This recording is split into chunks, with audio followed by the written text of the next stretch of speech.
So, hey guys, if you're watching first of all on YouTube, you're going to see a daily team training call that we may be having for some time. And for everyone here as part of Pearl Lemon, I want to briefly explain why I wanted to drag you out of your Monday to come to this call and to have this discussion with all of you. So, one of the things that I've come to realize in the last couple of weeks, and some of you I know have already had some level of exposure to this, is that the best way that I and we can get premium performance from the entire team is if I can hopefully open up everyone's mindset to the why of why we do what we do. And I think that if people have a big enough why, then many other things can take care of themselves. And the thing that I think I've made a mistake of as a business owner for the last several years in terms of my communication that I've had with the entire team is that often the communication, and necessarily so, is quite tactical. So we'll talk about specific roles, we'll talk about specific strategies, we'll talk about how to improve our lead generation process, how to improve our close rate over the phone, how to improve the way that we implement technical SEO or whatever it might be in each department. There'll be relative tactics and strategies that we go through. And that's fine. And that is a normal part of every organization when it comes to the execution of the work outside of deadlines, timelines, client retention. But the thing that actually sits underneath it all is the attitude and the attitude that people bring to work, the effort that they put into the work itself, and the ultimately why in respect of why people do the work that they do. Why do you turn up? Why should you turn up? What is the actual relative result of putting in any extra effort? Why would it be worth it? Why would I care? Why even bother? Why not turn up, do the work? The work is done, or the time allocated to do the work has passed. Therefore, I'm done, even when the work's not done. So, what I haven't done in all of this is really communicate the why, communicate the why it's so important for all of you individually and then therefore collectively to really think about, to begin with, your why. So first of all, just briefly, the big why for all of us often begins the same to some respects. I want to improve my own life, and then I want to improve the lives of the people that I love. And sometimes just even thinking of it in those terms, people don't perhaps always even think of it in those terms, that if I effectively execute the nature of my job description, that's going to lead to a differential outcome in my life because I'll then tend to get better results at work, which will then lead to potentially salary increases, which will lead to happiness at work, which will lead to positive reception, which will lead to a better life for me. And then as a consequence of that increased salary, that will mean that I have less worries when it comes to rents, when it comes to rates, when it comes to mortgages, when it comes to bills, when it comes to provisions for my family and the people that I love, and so on and so forth. So, first of all, I want to underline that I want everyone to have a fulfilled life and that can only come as a consequence of excellence at work. Because when you're excellent at the work that you do, and let's take work broadly now, when it comes to anything that offers you the ability to earn an income, excellence will ultimately always lead to the benefit of increased returns, whether it doesn't come immediately or if it comes down the line, or if it doesn't come from the person whom you ask for example, the salary increase, it will ultimately always come. So I've not done that enough with this whole team. And if you're watching, I think that you need to do that to help expand people's whys, because then when people have a big enough why, you can then see people accelerate and transform in the time that you have. And equally, the interesting part for all of you who are listening, if you can give that gift of helping people understand their why to the team around you, then correspondingly, all of you will succeed together. Because as much as you're thinking of oneself, everyone here is reliant upon each other because there's contingencies to our work. So I also think to that degree, it's our duty if we're aiming to transform performance in our professional lives, which will bleed into personal performance as well. Because why would one choose to be excellent in one place and then sloppy or ultimately behind in others? There's always examples of this, but there tends to be a general theme. People have heard me say it that the way you do one thing tends to be the way that you do everything. So if you're late to work, if you're late to meetings, if you're continuously having problems with timekeeping, then you'll probably continuously have the same issues in your personal life.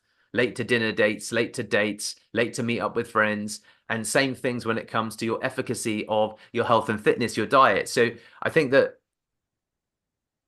the reason why I want to bring everyone here is because if you figure out what your whys are, as I said, why am I doing this? What is it for? It's an important and really powerful question to ask yourself because what you'll find is that if you're not putting the effort into the things that you do, you probably haven't thought about your why enough.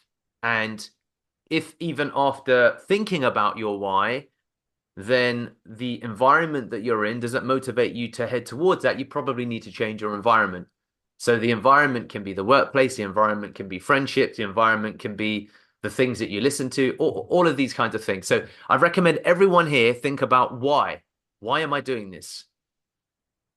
Why am I turning up at Pearl Lemon? Why am I committing to whatever role, whatever position, whatever your responsibilities might be? Why? And also, if you do think about it correctly, the answer should ultimately lead to, well, why aren't I putting in the requisite level of effort to get the rewards that I want from my life? So then it should move from well, why am I doing this to, okay, well, now I've understood why am I doing this? Why am I not doing that? Why am I not actually putting in the level of performance? Why am I not really engaging with all of the content that's out there that I have access to? Why am I not seeking continuous improvement in my own performance? Why do I accept poor standards, which often disguise themselves as what I call intermittent application of increased standards, which is where, oh, I did it once and then I just forgot about it, or I did it once every 3 weeks. And that's what we'll all often become victim to, the intermittent setting of standards where you do things once or twice, but then there's no follow through, there's no follow up. So what often sits underneath that is that you just don't have a why that's big enough. And that's why you can't be bothered to put in the additional hours or the work, or even when you're at work, the additional level of focus and intensity so you can change your environment. Maybe you'll say, right, I'm going to go to another room at home. Right, this is going to be a closed off section. Right, I'm going to stop these interruptions. So even with the time that I have that I allocate to a task, my level of focus increases exponentially. So my return on investment and everyone else's return on investment expands exponentially. So with figuring out your why is really, really, really, really important because that's actually where everything begins. Because otherwise, again, if you're watching, if you're an employer, and for the team here, if you don't have a big enough why, you'll allow poor standards within yourself and around you. Because otherwise, this is what we should do. This is how we should do it. This is the training that's available to you. You get poor implementation because the motivation isn't requisite to the actual requirement of the implementation, which is why the why comes first. Because otherwise, you can tell people the Hrefs tutorials, the cold calling tutorials, the account management tutorials are out there and they can exist. And these things exist in all organizations. But then you find that people don't go through the training, or you find that people don't put in the necessary work, or you find that people put in the work so lackadaisically, so half-assedly that months go by and there'll be such a clear difference in success between the people that aggressively engage and the people that half-assedly engage. And over time, even where someone has more experience, this is what tends to happen. And they can outperform. So that's why I want to open up your mind to why. And that's why I'm doing this, because my whys which is growing all of the salaries at Pearl Lemon, which is growing my salary as a consequence, which is having a empowered workplace, living an empowered life, actually stems from, and this is what it took me too long to figure out. It's what's taken me far too long to really figure out. I never did this with the teams. It was always a focus on the strategy and the tactic. But then if people don't fucking care, it doesn't matter. Everything begins with the care. Everything begins with the, okay, well, why am I doing what am I doing? Why do I care? Because then when care then meets effort, you can get consistent effort. And consistent effort is actually what I want to optimize for. But it begins with saying, I care about you guys. It's why I thought it was important enough to stop what everyone's working on, to communicate this message among the team, and to help you spread the message to all of the other people that aren't here present at the call today, because it all begins with that will to win, that desire to want to improve, to better yourself, because that sits at the foundation for anything exceptional that happens in your life. Wow, look at the home, look at the family, look at the kids, look at their education, look at the bank account, look at the lifestyle, look at whatever it might be. It all begins with having a big, big, big fucking why. So I encourage and aggressively advocate all of you to think about why you do the things that you do, because otherwise, what can happen is that you can almost blindly walk through life and kind of be led in zombie mode and then think, oh, you know what? I've discovered I'm here, and I'm here as a consequence of not being engaged enough with the opportunities that presented themselves to me over the course of time. And what happens is that when we don't have a why, we're literally unable to access opportunities that are in front of us. At Pearl Lemon, you guys have huge opportunities because I know enough to know that no or few employees would say, I would love to triple everyone's salaries. And I want people to understand, first of all, my why behind it. But when you understand your own whys, you can step up in terms of your level of effort consistently to achieve that outcome. Because of course, something like that is not a straightforward path to achieve. So thinking about your why, I think, is incredibly important. And we won't cover them all today, but there's going to be 5 areas that I think you should all, once you've begun your why, think about. And I'll, in slightly lesser detail, go through the other 4 areas. So the why is, of course, why do I do what I do? And if you're, simple example, not able to get up at 5 a.m. every day, then you don't have a big enough why. And that's fine. It just means that you need to recalibrate stuff. I think that everyone has the ability to be exceptional in their life. Me being able to run 100 miles has come from decades of small incremental improvements in my training. My first runs were with my buddy Tom when I was 15, and we would go out and run 2 kilometers, and it would absolutely kill us. And we kind of hobble around a park. And then it slowly progressed. My first marathon came later when I was 23, so 8 years later. It's quite a long time when you think about it. My first ultra marathon came another 3 years later. So thinking about your why will help you with all of the next steps. So once you've got your why do I do this, then you can move to, well, now I know why. I want to improve the lives of my family and the people that I love. I want to show them things I've never seen before. I want to live an extraordinary life. I want the stakes. I want the yachts, or I want the watches. Then you need to move down to the, well, what? What do I need to do to achieve that outcome? What are the tutorials that I need to watch? Who are the people that I need to please? Like what do I need to do? I need to learn about this. I need to learn about that. I need to learn about that. So what do I need to do? What do I need to do? Figuring that out. And again, once you understand your why, you can start asking your people, the people that are around you, for the what's. So people come to me and say, Deepak, how could I 3x my salary in a year? In your opinion, what do I need to do to obtain that outcome? What does success look like? What does an amazing outcome look like? And if you don't have a why in place, you won't even get to the what. And I know that in this company of 75, no one has ever, and that's my failing, by the way, my failing. that no one has ever asked me the what. And actually, that's my fault because often, and this is something that's taken me longer than I'd like to learn, that you almost always have strong students. You just sometimes or often get let down by shit teachers because they don't open up your mind to figuring out what the why is, because then the how stems as a result to why. So I think I've been a bit of a shit teacher historically because I've been cutting down the right tree but in the wrong jungle. So I've not been beginning with the right jungle, which is the why. And then we move to the, well, what do I need to do? Okay, I need to improve this. I need to improve that. I need to improve my level of SEO skills. I need to improve my cold calling skills. I need to improve my web development knowledge. I need to improve my accounting ability. I need to improve whatever it might be. And then it goes to the how. Well, how do I do that? How do I do that? How exactly do I achieve that optimal outcome?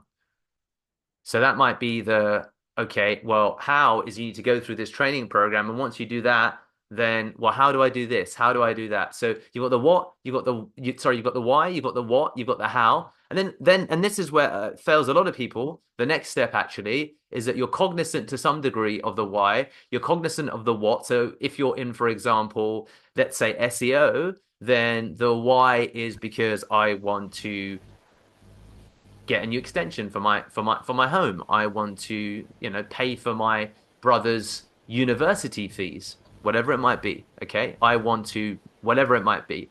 What is, I need to learn more about SEO. I need to double the amount of leads that we get at Pearl Lemon. Great. So to do that, I need to watch the tutorials. I need to understand more about the commercial outcomes. And then there's the when. When do I do it? And what people do, and this is where people have intermittent standards. They say, cool, I'm going to learn a little bit more. And they might do finish half a tutorial on a Saturday. The next Saturday, things get a little bit busier. And then 3 Saturdays in, they're not doing anything anymore. And everything else has kind of been forgotten. So a lot of people, I think, are victim to that. When do I do things? And when do I systematically make sure that I do that thing? And when can I do it without fail? So you've got the what, you've got the why. Sorry, you've got the why. I beg your pardon. You've got the why, you've got the what, you've got the how, you've got the when. So they're four. And then the fifth bucket, and I think that people don't spend enough time thinking about this, you've got the what about when. What about when I'm not motivated? What about when I've had a shit day? What about when I can't be bothered? What about when I'm no longer feeling like I can connect the how with my why? And you need strategies for that as well, because that will hit us all a lot of the time. So you might feel that the what you need to do is highly, for example, coordinated or synced up with the motivational videos that you watch. So a simple example for me is that I will what about when? So one way I caveat or I face off my what about when I'm not motivated? What about when I wake up a little bit late? What about when I'll every day I have a diet of watching about 10 minutes of motivational speeches because it rewires my brain no matter what time I start my day for the work that lies ahead. So that's one of my strategies for what about when you can't be bothered? So there's that. Another what about when I have is I will say to myself, Deepak, stop being fucking lazy. You know what your why is. Get the fuck out of bed and wake up and stop being a pussy about it. Pardon my language for anyone who's upset by that.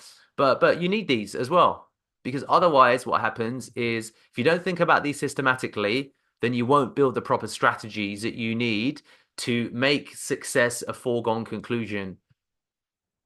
So they're the five buckets I think are really important. The number one is why, which is why I spend so much time in that space because almost all of your success it can be self-directed.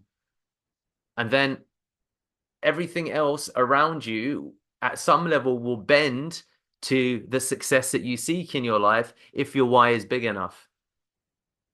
You'll then move into the they're not laughing anymore space when people stop laughing and they start looking at the results that you're achieving. A lot of successful people talk about it. No one believed, no one understood, but that's in relation to your why. And once you figured out your why, which is why it deserves the most time, an inordinate amount of time, then the other buckets that, well, what do I do to achieve my why? How do I do the what? So why do I do it? Because I want to live an extraordinary life or I want to do this. What do I do? I need to become such a masterful salesperson that every person that I have a conversation with almost always turns into a lead or an amazing conversation. Okay, how do I do that? Well, I need to watch your tutorials. I need to put in the time on the phone. I need to continually sharpen my sword. I need to not be afraid of constructive criticism. I need to build in constructive feedback loops so I can always get a sense check on my rate of improvement. I need to monitor my rate of improvement so I don't fool myself and think I'm better than I actually am. Kruger-Dunning syndrome. All of you look it up if you haven't yet. And then what about when the motivation leaves me? How can I reactivate the motivation on a daily basis? How can I catch myself in verbal traps where I say, oh, you know what, maybe tomorrow. That's okay. I'll just do it later. Don't worry about it. What about all of those moments? So if you follow that framework, why, what, how, when, and what about when, I've got a much greater degree of confidence that you all will have the success that you're seeking or begin to run towards it quicker than you previously were. And that's why I'm doing what I'm doing with you today, because you guys are my what and my how. Why do I do this? Because I want all of us to have success. What do I need to do? I need to share with you this ultimately mindset to ensure that it trickles down throughout the organization, trickles across. How do I do that? I am interrupting your day so you can see how important this is. When will I do that? I'm going to begin to do this on a daily basis. What about when the motivation leaves me? I hold myself accountable by telling you guys that I want to do this on a daily basis. So hopefully you can begin to see what I'm talking about in action right now. Those are my why, what, how, when, and what about when. And I advocate you all build your own.